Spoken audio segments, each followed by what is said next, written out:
Assalamualaikum, welcome back to Momika Channel. Apa kabar teman-teman? Semoga selalu sehat dan juga tetap semangat dalam beraktivitas bersama dengan keluarga tercinta. Teman-teman, kali ini saya mau berbagi resep kue kacang yang biasanya selalu ada ketika lebaran.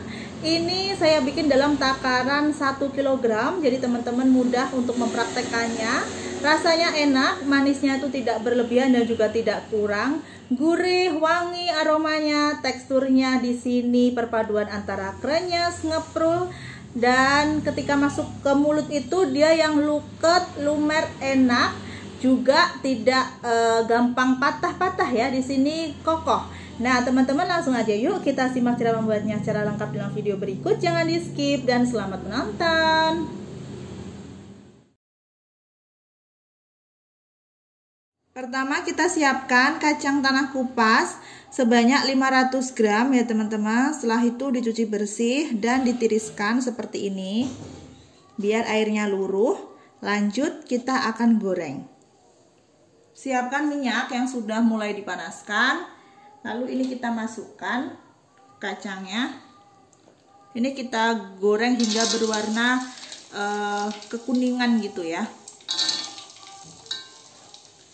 Oke teman-teman, nah ini kacangnya udah berubah warna jadi kuning agak coklat muda kayak gitu ya.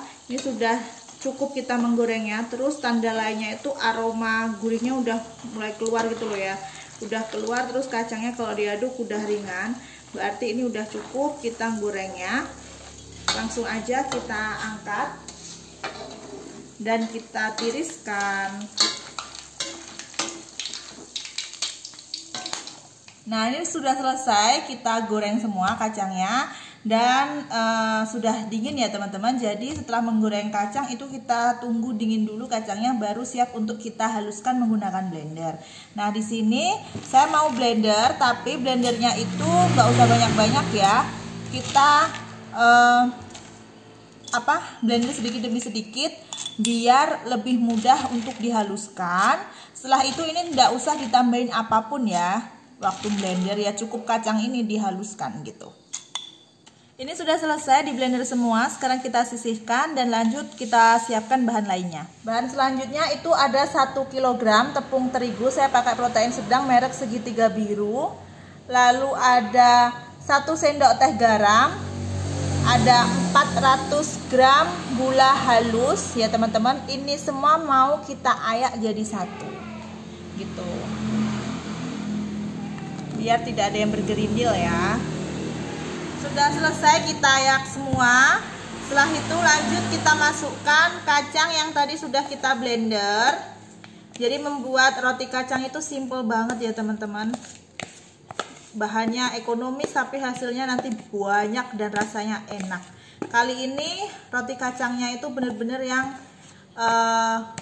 kokoh tapi tetap renyah, ngeprul, enak banget, gurih, manisnya juga nggak berlebihan. Jadi makannya itu nggak bikin enak gitu loh ya. Oke, langsung aja. Setelah ini kita campur-campur bentar. Tapi pastikan tangannya sudah dicuci ya. Dan setelah dicuci itu dikeringkan. Jangan ada airnya. Ini kita campur-campur sebentar seperti ini. Lalu kita tambahkan dengan sedikit vanili cair atau vanilla essence, kurang lebih sekitar setengah sendok teh. Lalu sekarang kita masukkan minyak goreng sambil dicampur seperti ini. Masukkan sedikit demi sedikit ya, hingga adonannya udah pas atau kalis. Oke teman-teman, ini adonan akhirnya sampai seperti ini. Untuk minyak gorengnya di sini saya pakai merek Vilma sebanyak 740 ml ya teman-teman. Nah ini tuh kalau untuk minyak goreng itu sebenarnya untuk kue kacang itu fleksibel ya, artinya bisa disesuaikan gitu. Kalau kita merasa masih kering, masih belum kalis seperti ini, bisa ditambah sampai adonan akhirnya itu kalis seperti ini ya, sampai seperti ini. Pokoknya selagi dibentuk itu sudah nggak retak-retak, berarti minyaknya sudah cukup gitu. Kebetulan kalau saya pakai 740 ml. Nah tapi teman-teman kalau bikin jangan langsung 740 ml dituang semua ya, tapi dimasukkan sedikit demi sedikit sambil dilihat teksturnya, karena bisa jadi takaran minyak gorengnya sama, bisa kurang sedikit, atau bahkan bisa lebih banyak sedikit seperti itu. Oke, kalau sudah teksturnya kalis seperti ini, sudah bisa dibentuk, berarti sudah cukup. Dan nanti karena kita bikinnya dalam porsi banyak ya teman-teman, adonan yang masih menunggu ini bisa ditutup plastik, ditutup serbet, atau dimasukkan di dalam tas plastik biar biar nggak kering, biar tetap lembab seperti itu ya. Oke, langsung aja ini mau kita bentuk yang sebagian. Nah, ini sebagian, separuh saya taruh di plastik kresek, cukup diginikan aja lalu disisihkan. Dan yang separuh ini mau saya bentuk. Siapkan plastik yang besar dan panjang seperti ini biar lebih mudah kita membentuknya. Setelah itu ini kita tekan-tekan dulu. Nah, seperti ini. Oke. Setelah ditekan-tekan, teman-teman, kita akan tutup seperti ini plastiknya. Jadi kalau kita pakai plastik yang panjang dan besar itu akan lebih efisien waktunya, lebih cepat. Karena kita bisa membentuk dalam skala besar gitu. Lalu kita rolling, kita pipihkan. Ini rolling pin saya memang ini ya. Saya suka yang kecil seperti ini ya teman-teman. Biar lebih mudah, kalau menurut saya seperti itu. Kalau teman-teman pakai rolling pin yang besar juga boleh ya. Ini tinggal kita ratakan seperti ini. Seperti ini ya, hingga melebar. Dan untuk ketebalannya, di sini saya sarankan ketebalannya itu antara setengah hingga 1 cm saja. Kenapa? Karena biar renyahnya itu dapet gitu ya. Jadi dia yang nggak terlalu tipis juga tidak terlalu tebal banget. Oke, kita ratakan dulu ya, kita pipihkan. Nah, ini sudah rata ya teman-teman, sudah pipih. Oke, bisa kita lihat ya teman-teman, ini tidak ada yang retak, berarti ini adonannya udah pas, udah bagus. Teman-teman kalau bikin seperti itu, kalau dipipihkan aja udah retak-retak, itu tanda-tandanya minyaknya kurang, seperti itu ya. Kalau sudah bagus, dia akan mulus langsung seperti ini. Nah, ini sudah siap untuk kita cetak ya. Siapkan cetakan sesuai selera bentuknya apa aja. Lalu ini kita cetak tinggal seperti ini. Ditekan, terus samping-sampingnya agak disingkirkan ya. Kayak gini, tekan. Nah, oke, kayak gini.